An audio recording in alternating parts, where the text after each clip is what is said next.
Vice Media is a global media company that started as a punk magazine in Montreal in 1994 with a government welfare grant.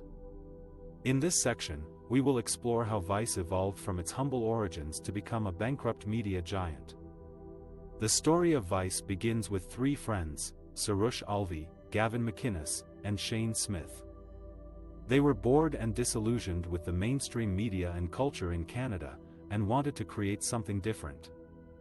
They used money from a government program that paid unemployed people to start their own businesses, and launched a magazine called Voice of Montreal in October 1994. The magazine covered music, art, trends, and drug culture that were not featured in other publications. It was funny, hip, and off-color in a way that appealed to young and rebellious readers.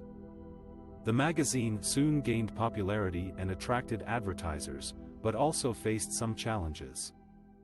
The government funding was cut off after a year, and the founders had to find other sources of income. They also had to deal with censorship and lawsuits from some of the people and organizations they criticized or mocked in their articles. In 1996, they changed the name of the magazine to Vice, and moved their headquarters to New York City in 2001, hoping to reach a bigger and more diverse audience. In New York, Vice expanded its scope and ambition.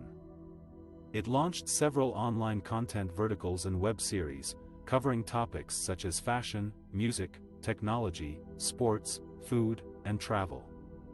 It also started producing documentaries and news reports from around the world, focusing on underreported stories and issues that were often ignored or misrepresented by the mainstream media.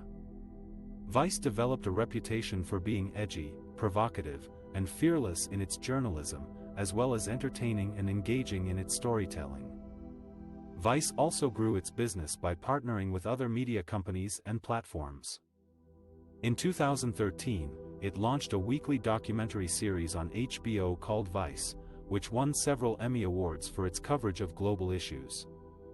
In 2016, it launched a nightly news show on HBO called Vice News Tonight, which aimed to provide a fresh and alternative perspective on the day's events.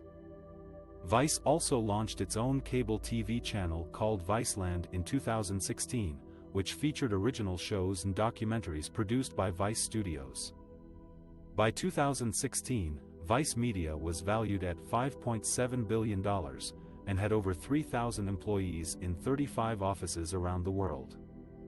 It was hailed as the largest independent youth media company in the world, and had plans to expand further into new markets and mediums.